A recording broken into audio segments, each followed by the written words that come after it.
Assalamualaikum warahmatullahi wabarakatuh. Alhamdulillah. Wassalatu wassalamu ala Rasulillah wa ala alihi wa ashabihi wa mawala wa la hawla wa la quwata illa billah amma ba'du. Alhamdulillah, para pendengar Radio Muslim, kaum muslimin rahimani wa rahimakumullah. Insyaallah kita masuk pada pembahasan yang baru, mengambil fawaid dari risalah Syekh Shalih Al-Utsaimin, yaitu hukukun ja'at ilaih al-fitrah wa qararatha asy-syari'ah. Ini hak-hak yang diseru oleh fitrah manusia, dan hak-hak tersebut ditetapkan oleh syariat. Islam adalah agama fitrah. Apa yang menjadi fitrah manusia akan ada di dalam atau akan diperhatikan di dalam syariat ajaran agama ini. Termasuk diantaranya adalah berkaitan dengan hak-hak dalam di tengah-tengah kehidupan kita. Ada hak-hak yang masih harus kita tunaikan. Dan itu fitrah sangat itu memperhatikan tentang perkara-perkara tersebut. Maka apa yang menjadi tuntutan fitrah, maka syariat ini betul-betul itu perhatikan, karena Islam adalah agama fitrah. Faqim wajhaka lid-din hanifan fitratallahi allati fatara an-nasa 'alaiha. Tegakkan, hadapkan wajahmu. Ini faqim wajhaka lid-din hanifan, hadapkan wajah Anda terhadap agama yang hanif ini. Arahkan hidup Anda betul-betul itu menghidupkan ajaran hanif ini, agama hanif ini. Fitratallahi allati fatara an-nasa 'alaiha. Itulah fitrah yang Allah telah ciptakan manusia di atas fitrah, kecenderungan kepada ini agama ini tersebut. Dan Allah SWT pula menegaskan dalam hadis qudsinya, khalaqna ibadi hunafa'a. Aku ciptakan hambaku itu dalam keadaan condong kepada ini al-haq. Condong pada al-haq, pada tauhid. Kemudian fa'atathumus syayatin. Lalu syaitan mendatangi manusia, fastalathum an dinihim, dalam rangka untuk menyesatkan manusia, memalingkan manusia dari agama Allah Ta'ala. Sehingga fitrah manusia saya fitrah yang sejalan dengan syariat ajaran agama Allah Ta'ala. Fitrah di atas tauhid, fitrah cenderung pada kebenaran. Nabi juga bersabda, kullu mauludin yuladu ala fitrah. Bahwa anak yang dilahirkan, setiap anak yang dilahirkan itu dilahirkan di atas fitrah.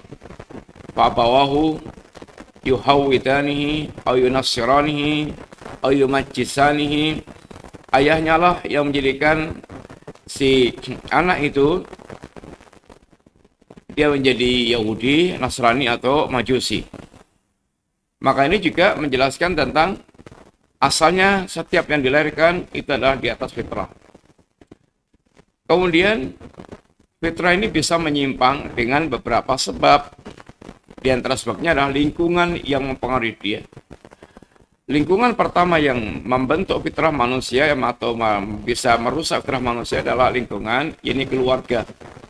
Apabila dia hidup di keluarga yang menyimpang, dia berada Yahudi atau Nasrani, makanya akan tumbuh berkembang, kemudian diarahkan kepada apa yang menjadi kecondongan ini orang tuanya, itu kebatilan agama Yahudi atau Nasrani.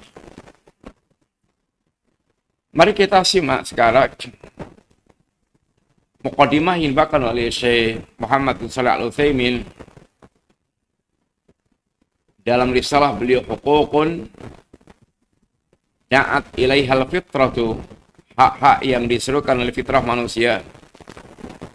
Wa qararatha asy-syari'atu, dan ditetapkan pula oleh ini syariat. Beliau mengawali dengan mukadimah yang biasa disampaikan Nabi dalam khutbatul hajah. Innal hamdalillah, segala puji bagi Allah Subhanahu wa taala. Seorang mukmin dia tahu persis ujian itu totalitasnya kembalinya hanya kepada Allah taala. Apapun, siapapun yang dipuji oleh manusia, maka ujung-ujungnya pujiannya itu bermuara kepada Allah Ta'ala.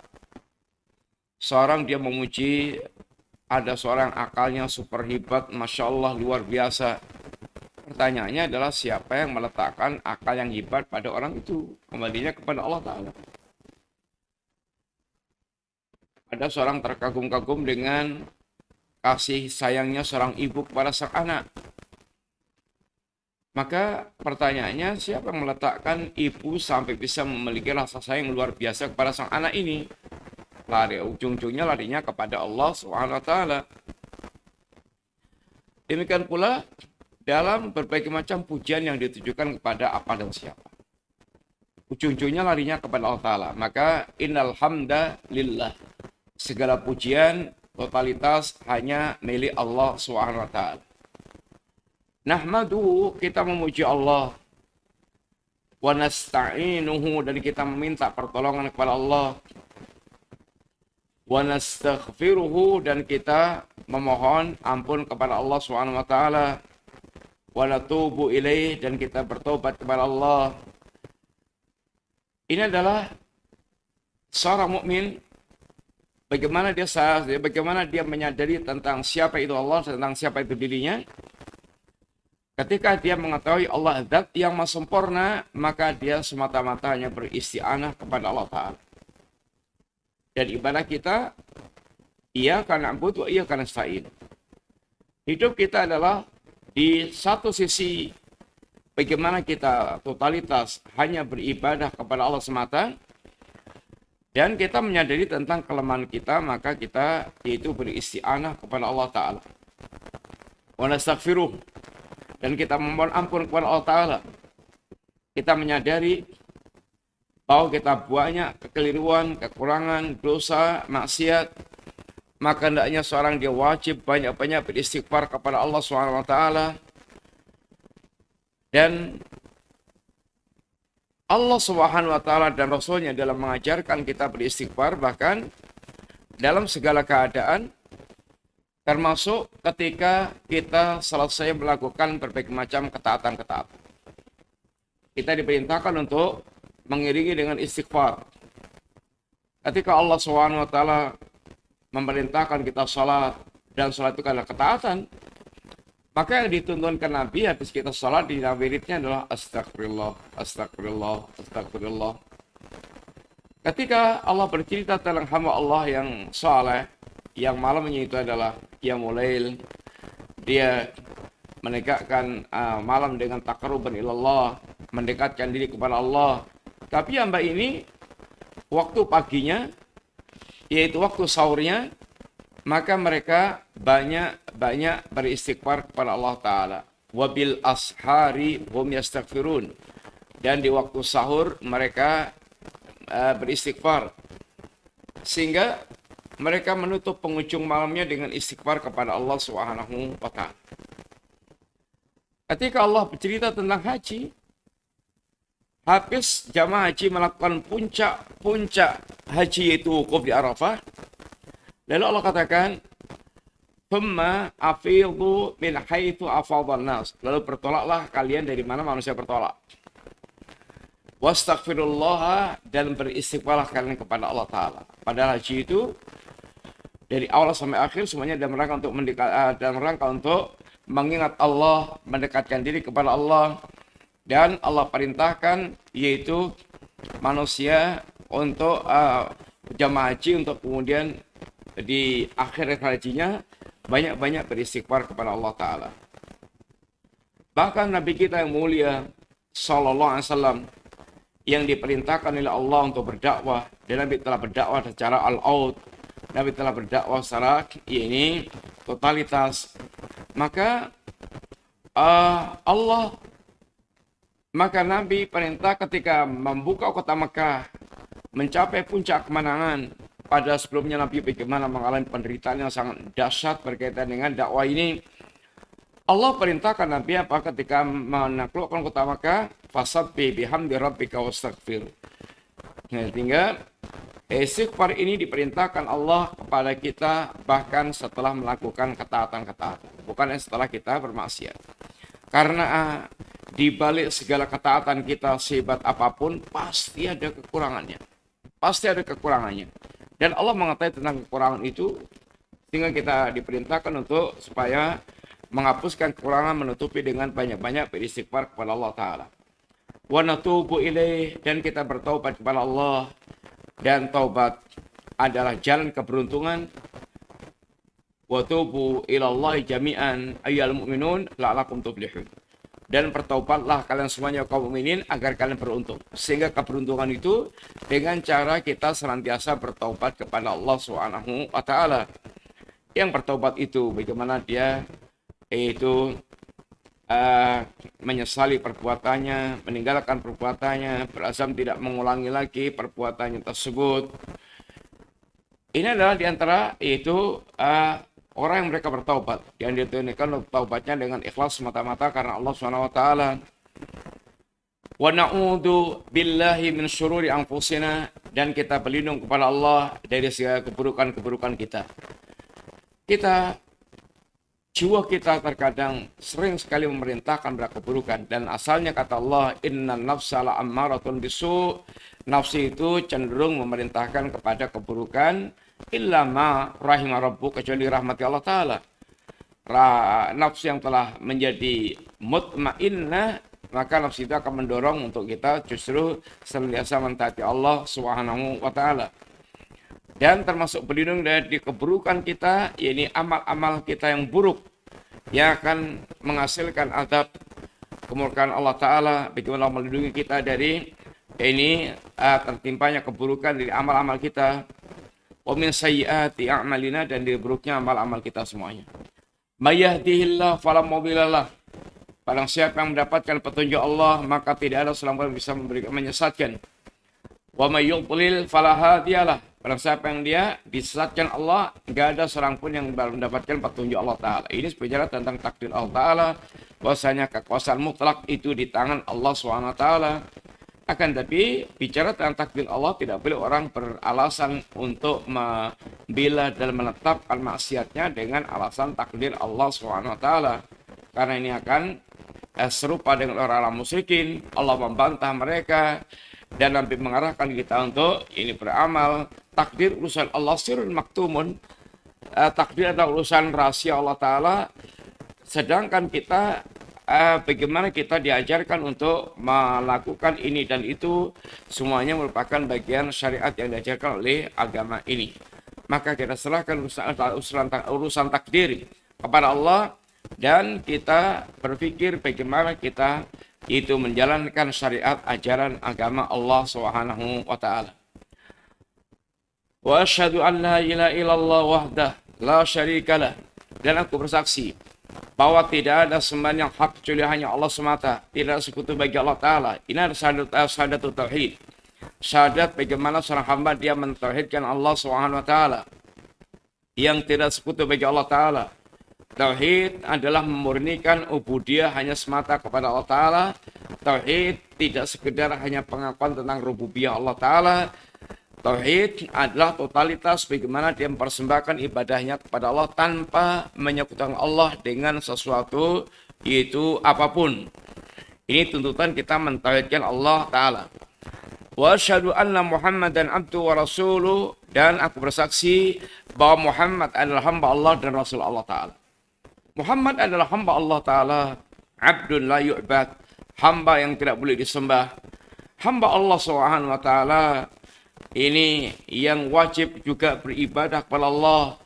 Wa rasuluh, tapi Muhammad walaupun hamba adalah utusan Allah Ta'ala yang memiliki hak-hak untuk dibenarkan setiap perkataannya, untuk ditaati setiap perintahnya, untuk ditinggalkan setiap larangannya, dan tidak boleh kita beribadah kepada Allah kecuali sesuai dengan syariat yang dituntunkan oleh Rasulullah Sallallahu Alaihi Wasallam. Sallallahu alaihi wa ala alihi wa sahbihi wa man tabi'ahum bi ihsanin wa salama tasliman. Ini adalah salawat kepada Nabi kita yang mulia sallallahu alaihi wasallam. Setelah beliau membawakan mukadimah ini, beliau mengatakan amma ba'du. Adapun setelah itu, beliau mengawali kepada inti masalah yang akan beliau terangkan tentang hak-hak ini yang disuruhkan oleh fitrah dan ditetapkan oleh syariat. Amma ba'du. Fa inna min mahasini syariatillah mura'atul adli. Sesungguhnya mura'atul adli wa i'ta'a kulli dhi haqqin haqqahu min ghairi ghuluwin wala taksirin. Sesungguhnya di antara keindahan syariat ajaran agama Allah Ta'ala, Islam adalah agama yang indah. Islam agama yang sempurna dan sangat indah. Dan indah merupakan bagian kesempurnaan daripada ajaran agama ini. Di antara keindahan ajaran Islam, dibicarakan para ulama, di antaranya tercermin di dalam ini tentang daruriyatul khams. 5 hal yang sangat daruri. 5 hal yang sangat asasi. Apa itu 5 hal itu? Hibdul din, hibdul akal, yakni hibdul nasl, hibdul nafas, dan hibdul mal. Islam menjaga 5 hal yang sangat mendasar dalam kebutuhan hidup manusia. Pertama, menjaga agama. Yang sampai agama dipermainkan sehingga ada istilah hukuman mati kepada orang yang mereka murtad. Setelah mereka diberi kesempatan bertaubat dan tidak bertaubat. Agar orang tidak mempermainkan agama.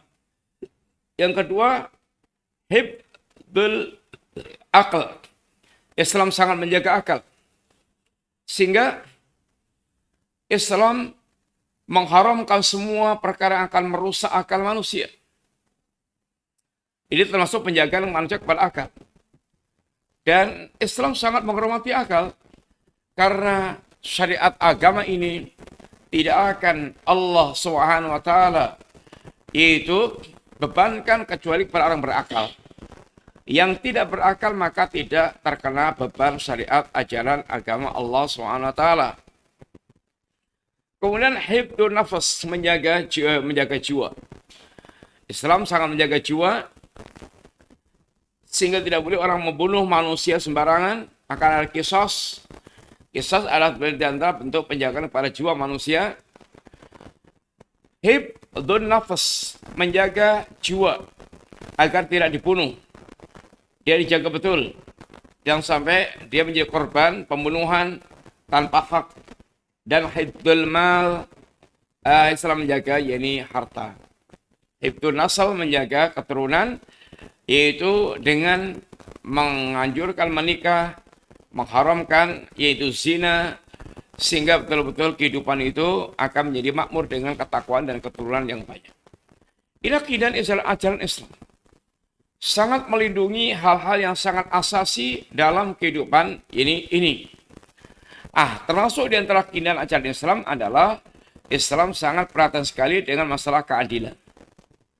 Dan adil adalah memberikan haknya orang yang berhak untuk mendapatkan. Memberikan haknya kepada orang yang berhak untuk memang mendapatkan, itu adil. Menunaikan haknya setiap pemilik hak.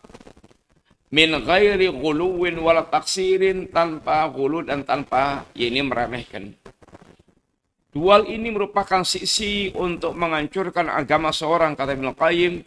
Ma min amrin ma amalallah bi amrin illa wali syaitan.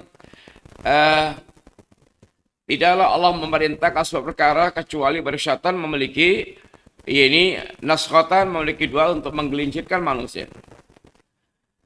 Yang pertama, imma bi ghuluwin ay ifratin, dengan cara ghulu atau ifrat, berlebihan. Wa imma bi taksirin, atau dengan cara taksir, meremeh-remehkan. Imma bi ghuluwin, atau dengan cara yang ghulu berlebihan. Wa taksirin, yaitu meremeh-remehkan. Jafa, taksir, dia meremeh-remehkan. Tafrid, dua ini sisi yang akan membuat orang menyimpang. Ghulu, menyeret kepada penyimpangan. Sebagaimana pula itu taksir, meremeh-remehkan juga menyeret kepada penyimpangan. Kita diperintahkan berbuat adil. Faqad amara Allah bil adli wal ihsan wa ita'i dzil qurba. Allah telah memerintahkan kita berbuat adil, berbuat baik dan berbuat baik, dan memberikan kepada para kerabat kita. Wa bil adli bu'itat ar-rusulu. Dan untuk keadilan inilah diutusnya para nabi dan para rasul, agar mereka betul menegakkan keadilan seadil-adilnya. Sehingga tidak ada kezaliman dari apa yang diajarkan dan diputuskan oleh nabi. Wa unsilatil kutub, dan kitab diturunkan juga dalam rangka untuk, yaitu membangun atau mengarahkan manusia agar berbuat adil. Baik itu yang berkaitan dengan ini urusan dunia maupun urusan ini akhirat. Wa unsilatil kutub wa qamat umurud dunya wal akhirah. Diturunkannya kitab dan akan tegak, yaitu urusan-urusan dunia dan akhirat akan menjadi bagus, lancar, beres. Wal adlu i'ta'u kulli dhi haqqin haqqah. Dan adil itu memberikan kepada setiap pemilik hak-haknya. Itu adil. Sehingga pemilik hak diberikan haknya. Itulah keadilan. Kehidupan ini rata-rata penuh dengan kezaliman. Dia tidak memberikan haknya seorang dengan, yaitu haknya orang lain dengan, yaitu benar. Sehingga di sini ada hak yang berkaitan dengan haknya Al-Khaliq, haknya Allah yang menciptakan, ada haknya makhluk. Maka semuanya diperhatikan dalam agama ini. Dan Al-Quran datang untuk mengawal tegaknya keadilan tersebut. Kemudian beliau katakan, wala yatimu dzalik illa bima'rifatil huquq, dan tidak akan seorang bisa menegakkan keadilan dengan sebenar-benarnya kecuali dengan mengenal tentang masalah hak-hak dalam agama ini. Hatta tu'tiya ahlaha, hingga ditunikan kepada pelakunya haknya tersebut. Wa min thamma harrarana hadil kalimah fi bayanil muhim min tilkal huquq liyaqumal abdu bima alima anha biqadril mustata' wa yatalaqas dzalika. Oleh karena itu di sini beliau merangkai berbagai macam ungkapan perkataan untuk menjelaskan hal-hal penting yang berkaitan dengan hukum, dengan hak-hak, agar hamba mengetahui ini dengan kemampuannya, dengan hak-hak yang dimilikinya, mengenal hak-haknya hamba. Apa harus dia tunikan berkaitan dengan kehidupan ini sebagai seorang, yakni hamba. Ada 10 hak yang akan beliau bawakan. Huququllah, hak-haknya Allah SWT. Yang kedua, huququn Nabi, hak-haknya Nabi SAW. Yang ketiga, huququl walidain, haknya kedua orang tua. Yang keempat, huququl aulad, haknya anak-anak. Yang kelima, huququl aqarib, haknya para kerabat kita. Huququl zawjain, yang keenam haknya para, yakni haknya istri dan atau suami. Huququl al-wula wa ra'iyah, haknya penguasa dan rakyat. Kedelapan, huququl jiran, haknya para tangga. Yang kesembilan, huququl muslimin umuman, haknya muslimin secara umum. Yang kesepuluh, huququl ghairil muslimin, haknya selain muslimin. Semua hak ini adalah, yaitu hak yang sangat perlu diperhatikan sekali. Hak yang sangat perlu diperhatikan. Haknya yaitu berbagai macam pihak Dan Islam sangat perhatian dengan masalah hak tersebut. Hadhi hiyal huquq allati nuridu an natanawalaha bil bahthi ala wajhil ikhtisar. Dan inilah hak-hak yang ingin kami sampaikan dengan membahas masing-masing tentunya dengan sangat itu singkat. Inilah di antara pengantar yang beliau sampaikan kepada kita, dan insya Allah kita nanti akan masuk pada penyampaian hak-hak yang beliau telah bawakan, 10 hak yang akan beliau terangkan pada kita, dan semoga Allah SWT memudahkan kita untuk betul-betul memperhatikan tentang hukuk ini, tentang hak-hak ini, sehingga kehidupan kita bisa menunaikan hak-haknya mereka yang harus kita tunaikan hak tersebut, dan yang sampai kita zalim. Ini dulu ya, kita membaca mukadimahnya dulu. Insyaallah nanti kita masuk pada pembahasan-pembahasan yang berkaitan dengan masing-masing hak yang telah dibawakan oleh beliau dalam kitab Hukukun Da'at Ilaihal Fitrah wa Qararaha Asy-Syariah.